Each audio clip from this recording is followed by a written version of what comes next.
Continuamos con esta transmisión y vemos a Margarita Zavala, la candidata independiente, quien dará inicio a este evento de la 101 reunión de socios de la American Chamber desde el Club de Industriales. Escuchamos a Luis Carlos Ugarte.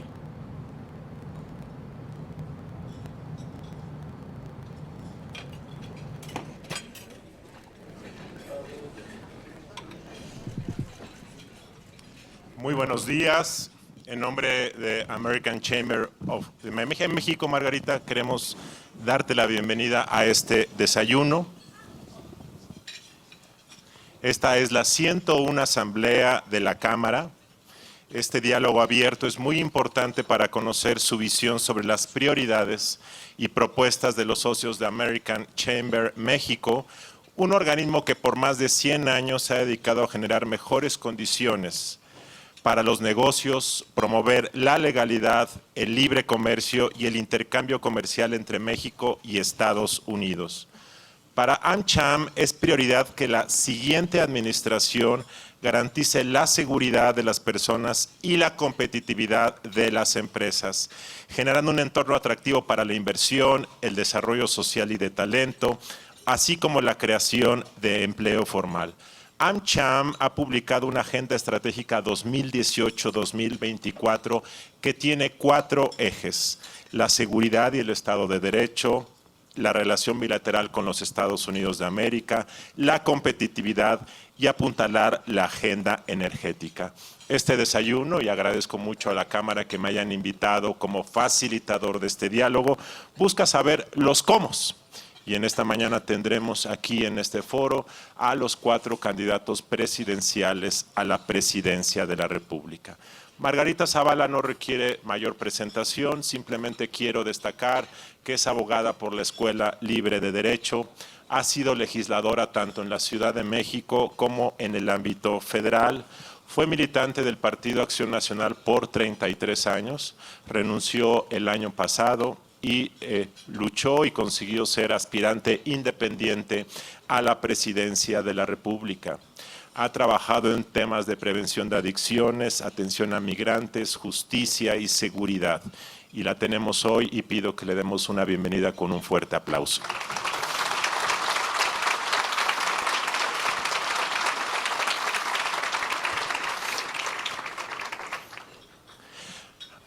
Antes de pasar a los temas de interés de la Cámara, quiero hacerte una pregunta, que es la pregunta que se tiene que hacer siempre a alguien que quiere ser presidente de un país.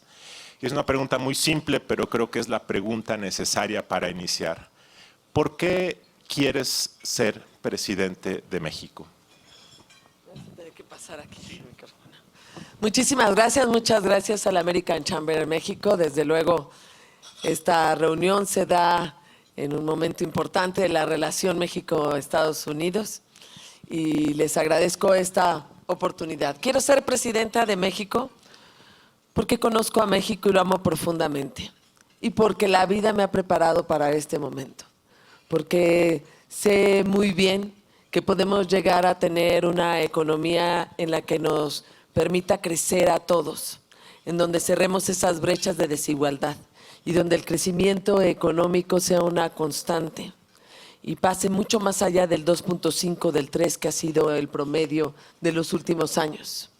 Quiero ser presidenta de México porque sé que podemos llegar a tener una seguridad en las calles, siempre y cuando tengamos una cultura de legalidad y un gobierno valiente que enfrente a la delincuencia y que haga de la cultura de la legalidad una cultura de todos los días. Quiero ser presidenta de México porque estoy convencida que una de las grandes ausencias es la justicia, el darle a cada quien lo suyo. Lo digo por las empresas, lo digo por todos los ciudadanos, lo digo por las familias. Quiero ser presidenta de México porque estoy cansada de la corrupción y porque sé que somos un país que podemos llegar a tener una vida honesta en la parte pública y en la vida diaria. Y sé que tenemos el talento, la capacidad de los jóvenes que pueda premiar el esfuerzo, el mérito, la competencia, para que logremos todos crecer sin oportunidades negadas para otros. Y sé además que México tiene una enorme capacidad, un enorme potencial para que sea respetado en todo el mundo, no solo frente a un país, sino en todo el mundo. Y la vida me ha preparado para esto. Yo entré a los 16 años a la política. Estuve en los momentos más importantes de la historia moderna de nuestro país en términos de su transformación. Lo vi transformarse económicamente, lo vi transformarse en términos democráticos y sé que estamos en una gran encrucijada entre pasado y futuro. Y yo quiero ese futuro. Y miren, conozco a México de todos los que vienen al ratito. Nadie conoce a México como yo lo conozco, porque tengo una experiencia singular, es cierto, pero además por la cantidad de veces que lo he recorrido desde muchas dimensiones y desde muchos objetivos. Sé lo que vive, lo que piensa y lo que siente nuestro país y también lo que necesita. Por eso quiero ser presidente de México y este camino ha sido muy largo. He vencido muchas adversidades, ni un paso ha sido sencillo. Y en eso sí me uno a las millones de mujeres, muchas de ellas, algunas de ellas están aquí, ojalá hubiera más, a las millones de mujeres que todos los días nos abrimos paso. Y en nuestro país también millones de hombres que todos los días se abren paso. Muchísimas gracias. Muchas gracias, Mónica.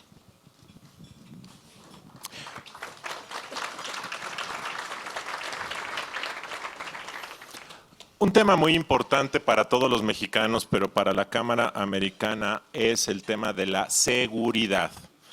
Un tema que has dicho en muchas ocasiones es que si alguien sabe de seguridad eres tú, por tu profesión, porque has estado en esos temas en el Poder Legislativo, por haber estado del lado del presidente de México entre 2006 y 2012, que fue una de sus prioridades. Pero en este tema de la seguridad, leyendo tu plataforma, hay muchas coincidencias en los propósitos de esta Cámara. Uno de los temas que tú planteas en este asunto es el tema de la Secretaría de Seguridad Ciudadana. Es un tema muy concreto, muy específico y quisiera que nos explicaras qué es eso. ¿Es como la Secretaría de Seguridad Pública anteriormente? ¿Es algo nuevo, Margarita? Bueno, muchísimas gracias. Sin duda alguna, y lo trataron incluso en la introducción, y conozco también a la American Chamber y todos sus esfuerzos que ha tenido en términos de darle importancia a la seguridad. En efecto, sí soy la que más sabe por muchas razones, pero mi planteamiento es este, y lo voy a dar completo, si me permite, Luis Carlos. Primero, voy a reestructurar la administración pública. Voy a sacar a la policía de donde me la escondieron. Me la escondieron, supongo que por motivos políticos, pero me la escondieron de la Secretaría de Gobernación.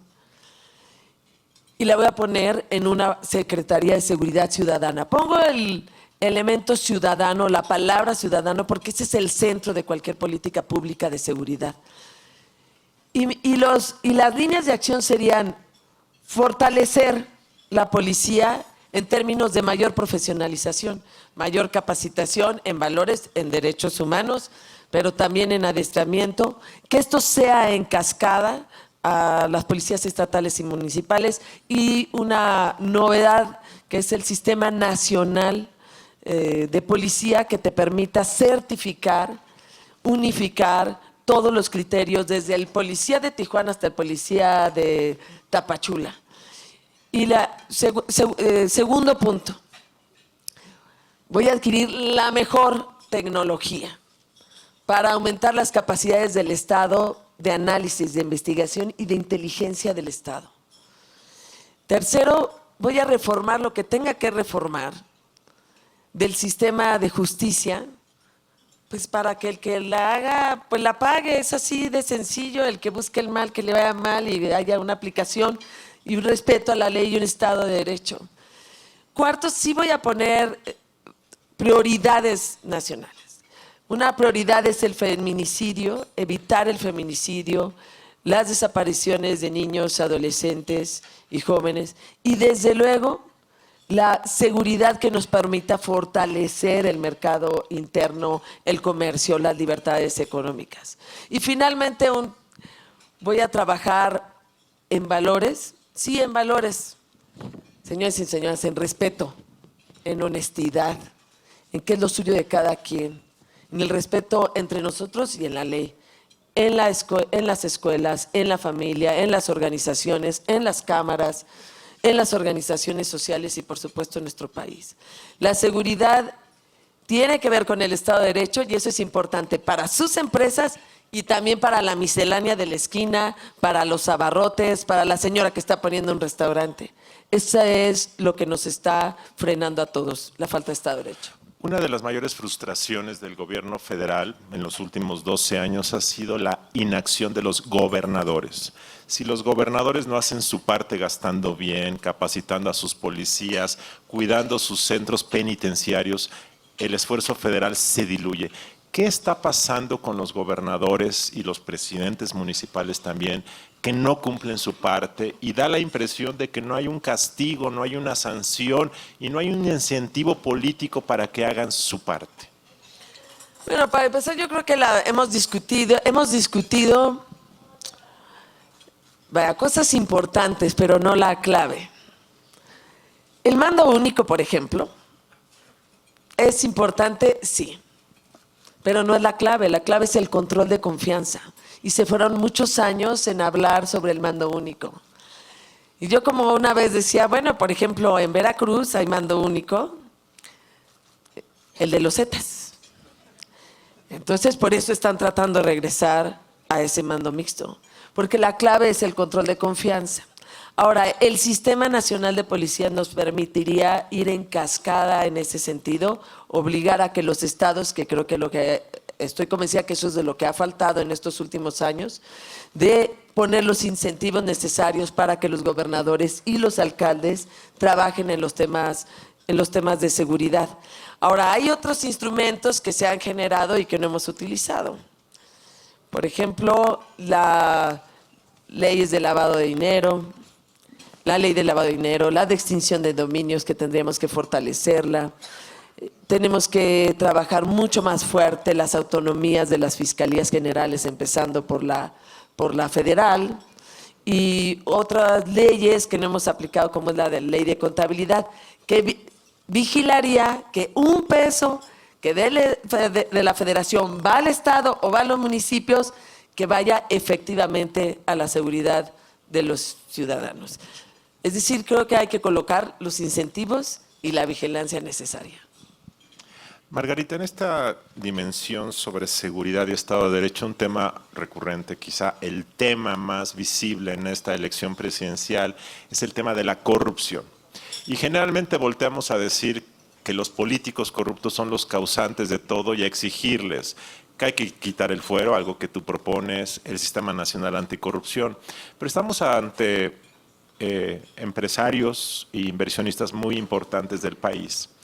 Si en lugar de que ellos te pidan a ti, ¿qué vas a hacer tú para combatir la corrupción? Si tú les pudieras pedir a ellos cuál debe ser su papel, su contribución para combatir la corrupción, ¿qué les dirías a todos ellos que nos están viendo en esta mañana? Les pediría que le den a la honestidad en la vida pública el valor que tiene para sus empresas y para nuestro país. Muchos de ustedes seguramente sé que representan empresas binacionales, pero son líderes. Y yo les pido que en esta toma de decisión para el 2018 pongan en el centro a México, no a sus miedos, no al miedo a ya saben quién, que no optemos por el menos corrupto. Si le damos valor a la honestidad en la vida pública, esa es una de las razones principales para decidir un voto, no el miedo, no los votos de pánico. Eso sería la congruencia con lo que nosotros creemos. Ahora, sí les voy a decir una cosa, Luis Carlos. ¿Qué lo que pasa es que en este tipo de diálogos en donde de pronto nos da por decir que es responsabilidad de todos? Yo sí les quiero dejar muy claro. La responsabilidad de la honestidad en la vida pública va a ser mía como presidente de la República, no de ustedes. Porque para mí, esa frase de que todos somos responsables de la corrupción, en realidad ha tapado todo. Todos lo somos, sí, pero unos más responsables que otros. Y la autoridad es la principal responsable. Porque son dos ciudadanos, sí, solo que la autoridad es un ciudadano con poder. Y desde el poder pone la condición para que se abra la empresa, la condición para que se extienda, la condición para que contraten a alguien, la condición para que les den la obra. Es la autoridad la principal responsable. Exíjanle.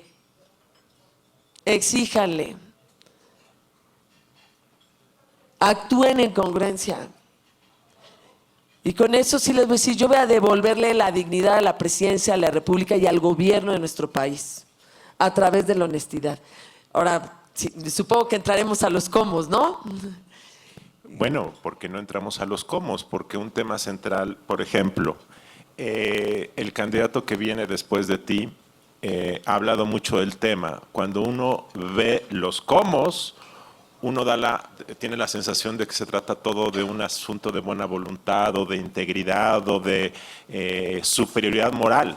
Y entonces uno empieza a ver, pero ¿cómo vas a lograrlo? ¿Cuál va a ser la primera decisión el primer día de tu gobierno en este tema que arriba, abajo, a la derecha o a la izquierda tiene a la gente harta y a los negocios pagando un impuesto indirecto que es el del soborno, el tener que dar una mordida por aquí o por allá o simplemente no poder participar en ciertas actividades porque están restringidos, sobre todo en este auditorio, por leyes de otros países que les impiden participar? Y que les genera una enorme desigualdad en la competencia. Así es.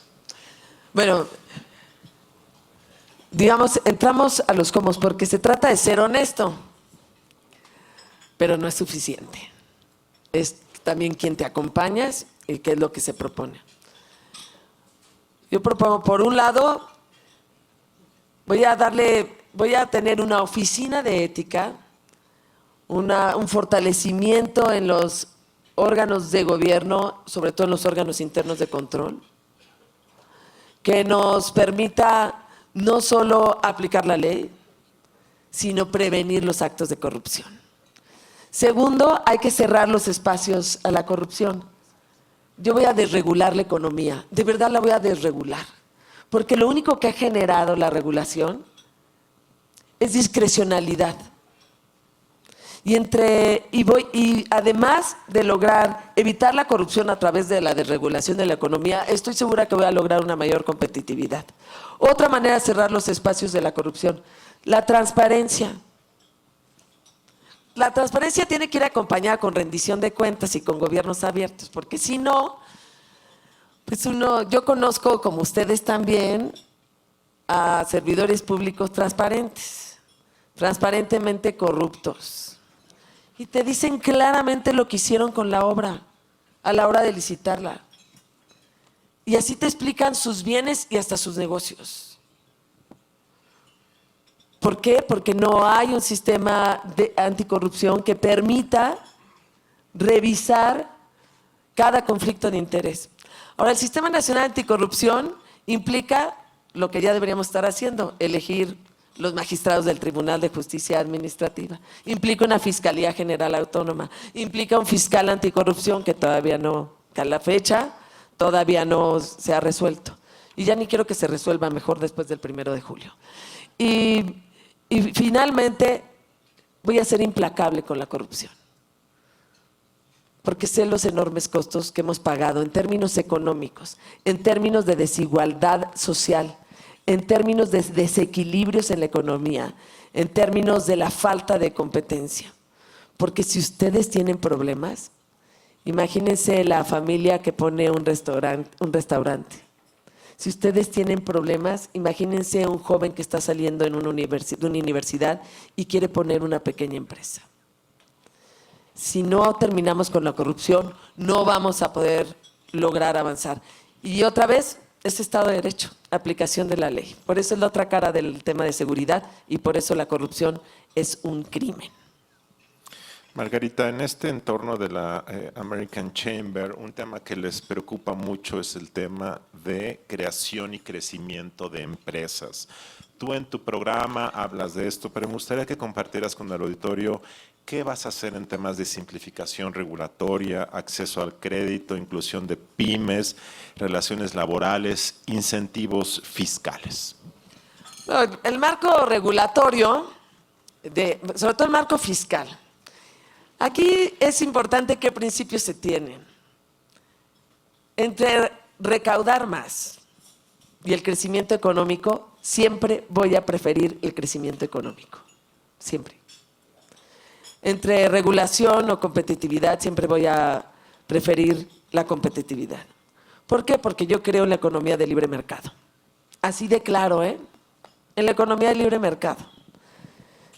Por supuesto que el Estado tiene que entrar a corregir las distorsiones que el propio mercado hace. Y para combatir la pobreza tiene que meter el elemento de desigualdad. Pero creo en la economía de libre mercado, en el respeto a la propiedad privada, en el respeto a las ganancias obtenidas lícitamente. Y en ese sentido, todo el marco que tiene que ver con la economía debe respetar esos principios. Sí. Por ejemplo, ahora al mismo tiempo esta economía pues debe mirar a que las familias tengan mayores ingresos. Yo sostengo lo que ya ha sido una propuesta de otras instituciones. Los trabajadores que ganen menos de 15,000, o las personas que ganen menos de 15,000 pesos al mes, eliminaría el impuesto sobre la renta. No tengo duda que eso ayudaría al crecimiento económico. Y bueno, aquí a lo mejor no les encanta, pero yo sí subiría el salario mínimo. Es importante ponerlo al ritmo de una canasta básica, de sustituir la imposibilidad de un trabajador para una negociación en términos de su salario. Y finalmente, y además hay que darle apertura obviamente a las libertades económicas y con eso, déjame decirlo, hay que poner las condiciones para crecer más. Y una de ellas es dejarlos trabajar. Dejar trabajar a las empresas, es quitarles regulación y por supuesto un apoyo a la pequeña y mediana empresa. Ahora en lo que es pymes, en lo que es también la microempresa, requerimos de mucho mayor libertades para que esto pueda funcionar.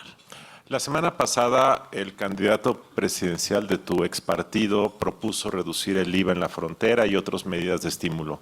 Tú hace 2 días saliste a decir que eso era populismo, que eso era irresponsabilidad. Supongo que los empresarios de la frontera estarán muy decepcionados contigo porque no los vas a ayudar. ¿Puedes platicarnos de esta reacción tuya, por favor? No deben estar tan decepcionados porque, a ver, propuse una zona económica especial fronteriza.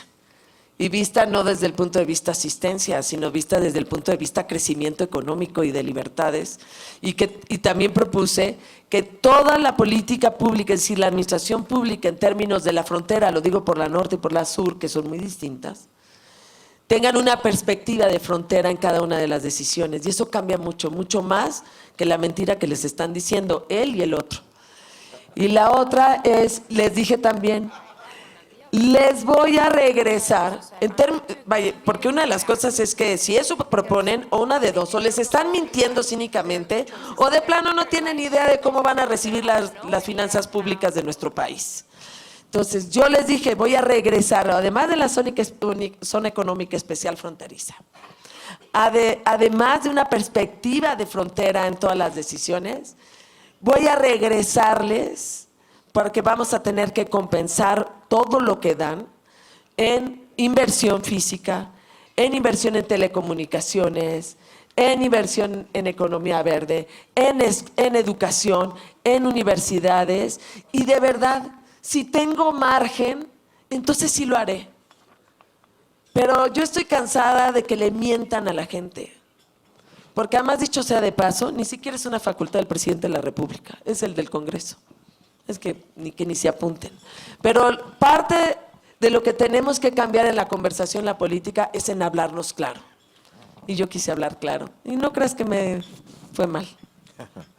Margarita, en esta campaña hemos visto una carrera de promesas, muchas demagógicas, en donde todo el mundo promete y promete y promete. Y entonces una de las cosas que tú dijiste, y me parece correcto, es decir, no sean demagogos y no engañen a la gente. Yo veo tu programa y noto mesura, pero también noto algunas cosas que digo, ¿y ahora cómo?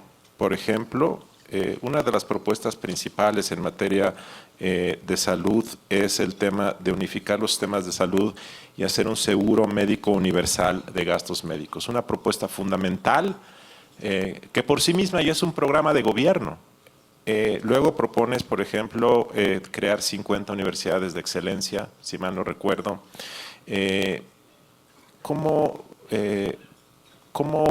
¿Cómo fondear esto? Este tema de la salud me parece fundamental y creo que es uno de los temas además centrales de la competitividad. ¿Podrías platicarnos de esto? ¿Cómo hacer la transferencia de todos los sistemas de salud que tenemos a uno solo fondeado universalmente? Bueno, primero tenemos que plantearnos de cuáles son los problemas de salud y ahorita sin duda alguna no los estamos resolviendo. Hay un enorme reclamo en términos de espera, de la atención, del tratamiento, de la falta de medicinas, de lo que no se puede curar. Entonces sí tenemos un problema que además lo vamos a enfrentar porque tenemos muchas alertas en términos médicos de que no va a alcanzar el sistema de salud en unos años. Y lo que tenemos que plantear, el principio, acceso universal de salud para todos. Yo no pido la desaparición de los sistemas, al contrario, tenemos modo de fortalecerlo. Sí requiere de una coordinación y una enorme capacitación. Miren, hay clínicas en lugares muy lejanos del país, en donde solo se atiende, el ISSSTE atiende una cosa y el IMSS atiende la misma. Y entonces la gente se queda sin atender en todo lo demás.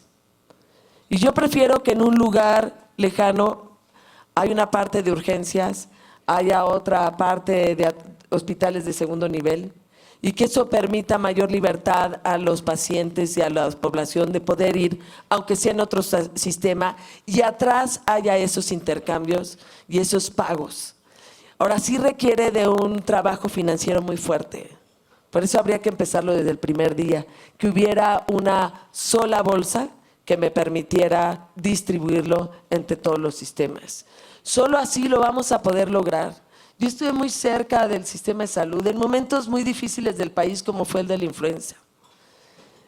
Y lo que nos pasó, entre otras cosas, es que no teníamos que dejar toda actividad porque no había sistema de salud que respondiera. Y creo que se hizo lo correcto, pero sin duda alguna ya no está funcionando con el bono poblacional que ahorita tenemos.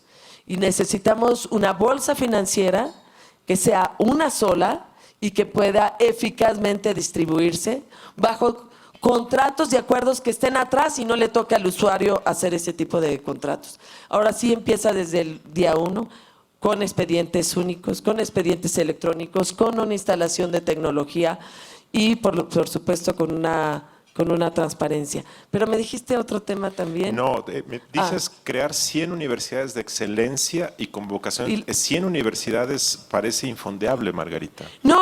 Para empezar, unas están y las tienes que escoger. Son 100 universidades de excelencia de tecnología. Si yo quiero... Los motores económicos que estoy proponiendo son una economía azul, es decir, la que tiene que ver con el mar, que no solo es de turismo, y no solo es de las costas, sino el mar, y significa una industria naviera que tengo que pasar desde la industria naviera petrolera a la comercial, un motor económico que es la economía verde, otro motor económico sin duda turismo campo y otro el de industrias creativas. Y si vamos a fomentar la innovación y la tecnología, porque si no, no vamos a ir al ritmo de lo que necesita el país, sí tenemos que mirar a las universidades y pedir lo que yo digo, no solo una educación de calidad, una educación que sirva. Ahora, ¿cómo le vamos a hacer? Alinear las cosas. Voy a dar un ejemplo, el de Querétaro. Ahí está la Universidad Aeronáutica. Está la universidad, es que como estuve en la inauguración, pues bueno, sé más o menos la historia. Pero además en Israel está muy claro también estos ejemplos y en muchas partes del mundo. Pones la universidad, la empresa que vaya adecuada a la vocación, un gobierno que esté decidiendo ello, y al mismo tiempo mete más a la empresa y al sector privado en las propias universidades de tecnología. Y eso va a permitir que salgan con trabajo, que haya crecimiento económico. Es también efectividad del gasto público. Mientras sigamos dándole 12,000 millones de pesos a los partidos políticos, como es en el 2018, pues no va a alcanzar ni para un kinder. Lo que necesitamos es redistribuir el presupuesto público y partirlo, en unos casos en base cero y en otro que haya una efectividad del gasto público y una transparencia. Yo sí creo que se puede, sin duda alguna. Las alineas, la universidad, la empresa y un gobierno que no estorbe, que facilite, por el contrario. Para esta Cámara, el talento de las personas es muy importante, es un insumo de la competitividad.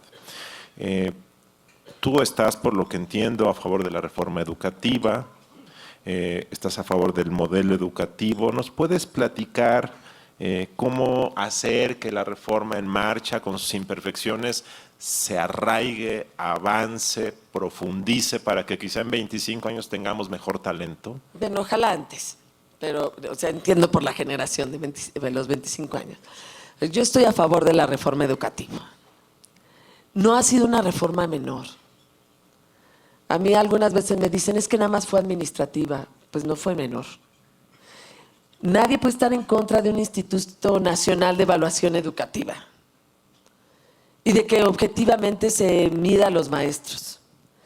Lo que ha faltado es acompañar a los maestros. Yo soy maestra y soy hija de maestros. Y lo que ha faltado es acompañar a los maestros. Ahora, son dos pisos. Una es la que se hizo, que es la reforma educativa, con el Instituto Nacional de Evaluación Educativa, que me parece que además es fundamental que sea autónomo y que tengamos elementos objetivos para medir cómo vamos en términos educativos, y lo que significa para los maestros, en donde lo que ha faltado es acompañar a los maestros para que esta reforma que no se implementó bien, porque acabaron dejándola potestativa. Es decir, que los exámenes a los maestros hoy en día, en medio de una discusión enorme hace un año, quitaron el elemento obligatorio y lo hicieron potestativo. Entonces, desgraciadamente lo que tenemos que hacer es que esta reforma sí se lleve a cabo y acompañe a los maestros como tiene que acompañar. ¿Cuál es el otro piso que nos falta? El de los estudiantes, el de una calidad educativa, el de que sirva en un modelo, desde luego, de competencias, pero y que valore lo que yo también valoro, el talento, el esfuerzo, el mérito. Ahora, se requiere de una infraestructura muy fuerte, porque miren, nada más para que vean las desigualdades, hay estudios donde nos dicen que en Guanajuato y Aguascalientes las escuelas públicas están al nivel de Bélgica y Holanda, las de Chiapas, las de Oaxaca, las de Guerrero, a nivel del Congo. Ese es nuestro país. Y saben que el 94% de las escuelas que están en comunidades indígenas no tienen la infraestructura básica. El 51% de las escuelas no tiene drenaje. Entonces requerimos invertirle en la infraestructura física a las escuelas y darle prioridad a los que menos tienen, por supuesto. Y además de esa infraestructura física, una infraestructura tecnológica. Yo pongo el ejemplo de Santa María Atzompa. Es un municipio muy cerca de Oaxaca, no sé si por aquí hay gente que vive allá. Está, yo creo que como a 25 minutos. Hubieran visto la cara de uno de los estudiantes, es una telesecundaria, y me decía, él de 15 años, señora, es que no hay internet. Solo funciona de 1 a 2 de la tarde. Y tenemos 14 computadoras para 120 alumnos. Imagínense además las computadoras. Imagínense el ancho de banda del internet. Este adolescente, este joven, ya se sabe con oportunidades negadas. Él lo sabe mucho más de lo que sabe su mamá, que tiene oportunidades negadas y que está en desventaja. Y ahí voy a poner también mis ojos, en hacer que esta reforma educativa le pase al siguiente paso, al de la calidad educativa y que sirva, y por supuesto a una innovación y tecnología en todas las escuelas. Un tema fundamental para la competitividad y para el ambiente de negocios y para la convivencia armónica de las personas de un país es nivelar las condiciones sociales. Y da la impresión de que en los últimos 20 años este país ha hecho una carrera para hacer programas sociales clientelares, fragmentarlos en pedacitos, muchas veces son usados para fines electorales y no se ve que en los últimos 25 años las causas estructurales de la desigualdad han cambiado. ¿Qué hacer? Tú propones en tu programa unificar padrones, un padrón único, darle más lógica, pero allá abajo en los gobiernos estatales y municipales hay clientelas buscando dinero, succionando recursos y gobernadores haciendo negocio político en ocasiones de esto. ¿Cómo poner orden en la política social? Bueno, desde luego Estado de Derecho y además que se crea que hay un Estado de Derecho. Pero voy a proponer, en el caso de combate a la pobreza, uno de los elementos que ha faltado en nuestro país en estos años fue el elemento de desigualdad. Es decir, no solo hay que combatir la pobreza, sino la desigualdad que permita generar además una clase media mucho más fuerte. Yo propongo, como tú lo has dicho, un padrón único que nos va a permitir evitar las duplicidades. Alguna vez lo mencionaron, pero vi que no se atrevieron a hacerlo, quizá porque políticamente no convenía. Bueno, políticamente en sentido, en sentido pequeñito de la palabra, clientelar, digamos, que es el presupuesto base cero. Nuestro país tiene que aprender a evaluar cada programa. Y si no sirve para el progreso de la gente, no se da ahí. Y tenemos más de 5,000 programas, más o menos debe ser esa cifra, ¿no? Más de 5,000 programas para combatir la pobreza. Pues sin duda ahí tenemos algún problema. Ahora vamos a tener que fortalecer aquellos programas contra la pobreza extrema y fortalecer un poco más los que permitan una disminución de la pobreza a fin de generar una clase media mucho más fuerte, mucho más segura. Ahora, la clave está en el Estado de Derecho, en el compromiso que tiene también pues, la propia autoridad y evitar la corrupción. Ese fondo, ese ramo 23, yo sí le metería mano. Les voy a explicar, el ramo 23 es un fondo que se creó hace poco, muy poco, que consiste en infraestructura y se van miles de millones de pesos. Es el llamado de alguna manera muy cínica fondo de moches, que todos aquí sabemos cómo funciona, que corrompió estructuralmente a un poder y con ese poder a los propios partidos, porque además sometió a los alcaldes y a los gobernadores a lo que opinaban los diputados, porque si no, no les dan dinero y les dicen, tiene usted para el puente, pero esta es la constructora y va un porcentaje para mí. Así le decían. Así está. Y también realmente en muchas ocasiones, estos presupuestos se están yendo en realidad a la corrupción. Si no terminamos con la corrupción, no va a haber realmente una política pública en contra de la pobreza que funcione. ¿Qué vas a hacer con Donald? Bueno, en primer lugar, yo les agradezco este momento, porque justamente lo que tenemos ahorita es un planteamiento que estamos obligados a hacer. Yo hace unos días, escribí una carta que no necesito que se me conteste, desde luego, sino que se contesta de jefe de Estado a jefe de Estado. Y el desprecio constante a los mexicanos, al fenómeno migratorio, daña enormemente la relación. Y todos sabemos aquí, porque ustedes se dedican a eso, esto es una cámara entre Estados Unidos y México. Todos sabemos que la única opción posible es una relación de colaboración, es una relación de respeto. Si no, no va a ser fructífero. Ahora, la relación entre México y Estados Unidos está ahí. Es como dice Kennedy, pues ya nos unió la geografía. Y la verdad es que tenemos que buscar la manera en que no solo nos una la geografía. Y rebasa con todo respeto al presidente Trump, al que por supuesto hay que exigirle respeto, como se le puede y se le debe exigir a cualquier jefe de Estado. Y hay que avisarle que pues uno decide cómo quiere llevar la relación, si somos amigos o no. Y nadie quiere un vecino enojado. Necesitamos respeto absoluto. Estoy convencida que el Tratado de Libre Comercio sí se va a firmar, y por cierto creo que por aquí está Beatriz Leisegui, que me acompaña, que es una experta en esas materias. Hay que exigirle respeto, el Tratado de Libre Comercio se va a firmar porque nos conviene a las dos partes, a las tres partes, pero tenemos que fortalecer las relaciones bilaterales, eso que ustedes están haciendo, porque en la relación de un país no solo es el Poder Ejecutivo. Yo conozco a 2 presidentes de partidos distintos y además muy distintos entre ellos, que es Bush y Obama. Y sé muy bien que hay amigos de México en todos Estados Unidos, en el Congreso, en gobernadores, en alcaldes, en think tanks, en empresas, y tenemos que fortalecer esa relación.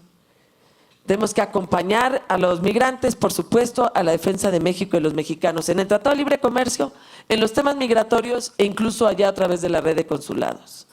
Pero sin duda alguna vamos a tener que fortalecer estas relaciones, y ya del tratado pues también tenemos modo de defendernos por si algo se les ocurre. Margarita, quedan como 83 días para la elección presidencial. Platícanos por qué el público que está aquí sentado debe valorar tu opción como una opción relevante para votar por ti. ¿Cómo vas a desplegar tu campaña? ¿Cómo vas a lograr remontar la desventaja relativa frente a los partidos que tienen mucho dinero? En primer lugar, yo tengo una claridad en mis ideas económicas, en la economía de libre mercado en la que creo, en el de las libertades. También en términos del país que quiero, que cierre esas brechas de desigualdad en términos educativos, en términos de salud, de oportunidades. Y sé además que podemos lograr un país seguro, solo que necesita un gobierno valiente que enfrente a la delincuencia, no que le dé amnistía ni que entre en complicidades, que enfrente a la delincuencia, que sepa que el gobierno está para gobernar, no para administrar, ni popularidad, ni para administrar otras cosas. Necesita un gobierno valiente. Y estoy convencida que a través de la seguridad y los principios económicos en los que creemos y que compartimos, y en el deseo y en la posibilidad de una honestidad en la vida pública, es como vamos a poder caminar en nuestro país. ¿Qué es lo que tengo enfrente? Pues a unos adversarios que tienen un estilo muy distinto de hacer las cosas. Y ya, digamos, lo digo así en términos populares. Yo tengo enfrente a 3 hombres que representan un estilo más bien priista de hacer las cosas. El priista por nacimiento, que es el que viene creo que luego de mí, ¿no? O sea, Andrés Manuel. Él es como del PRI de los 70s, ya se echó un poco para atrás, como de los 50s, pero la verdad es como de los 70s. Es como el ropavejero de la política. Cabe todo. El ropavejero de la política. Cabe todo. Caben todas las ideas, caben todas las personas. Nada más se trata, si son corruptos, él mismo los absuelve. Cabe todo. Y han renunciado incluso, los 2 partidos que unió, han renunciado incluso a sus identidades. En el caso, hay un priista por conveniencia que es Mid. Y en ese sentido, la corrupción que ha representado su partido lo detiene. Y es un partido juzgado. Y bueno, yo como digo, lo que más presumen de Mid es que trabajó en el mejor gobierno panista. Y bueno, hacen bien en presumirlo así. Y el otro priista, pues es por hábitos, que es Ricardo Anaya. ¿Qué es lo que pasó? Que lo que tenemos enfrente es un pragmatismo absurdo de la política, en donde hay un desdibujamiento de las ideas y de los principios, en donde habrá alguien, cada candidato no sabe, por ejemplo, en el caso de Ricardo, no sabe si aprobar la reforma energética como la aprobó el PAN o rechazarla como la rechaza el partido que más lo sostiene. Ese desdibujamiento, ese pragmatismo absurdo de ideas, más el dinero público que ha sometido a la política,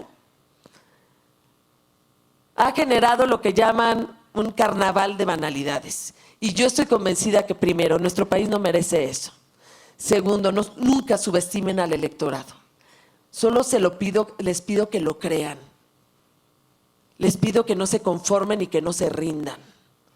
Les voy a pedir que no se rindan anticipadamente, porque no se trata de escoger el mal menor. No hay voto útil, ni voto de pánico, ni voto del mal menor cuando hay un bien posible. Y a eso es lo que voy a apelar. Y sé muy bien lo que corre por las venas de mi pueblo y de nuestro pueblo que ustedes pertenecen, que es dignidad, honorabilidad y que quieren franqueza. Pero especialmente le pido a los líderes que no se dejen, que México merece mucho más que el menos corrupto, que el menos autoritario, que el menos malo.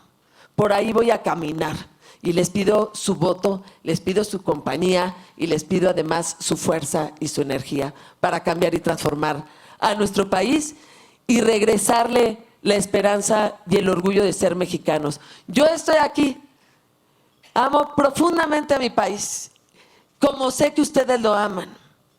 Y por eso estoy aquí pidiéndoles el voto y buscando la presidencia de la República. Muchísimas gracias.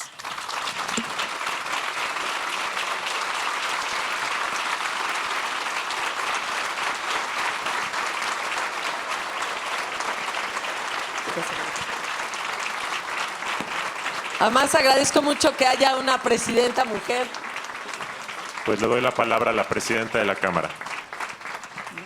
Muchas gracias, Margarita, por aceptar la invitación a esta 101 Asamblea de American Chamber, y tenemos el honor de entregarte esta moneda conmemorativa de nuestro centenario en este país. Muchas gracias, me da mucho gusto que me lo entregue además una mujer. Se nota que ustedes confían en las mujeres. Nos va a ir muy bien. Muchas gracias, Luis Carlos, es un honor además.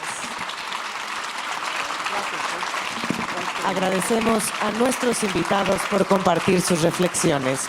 Agradecemos mucho a nuestros invitados por compartir sus reflexiones. Les pido por favor continuar con ese fuerte aplauso. Ahí pudimos escuchar la participación de la candidata presidencial independiente Margarita Zavala, quien entre otros temas habló acerca del combate directo a la corrupción. Dice que hay unos más responsables que otros, es decir, el gobierno es más responsable que la sociedad mexicana por la corrupción. También habló acerca de la importancia de subir el salario, ya que asegura que no nada más se tiene que trabajar, sino vivir bien, que las familias puedan ganar bien para vivir bien.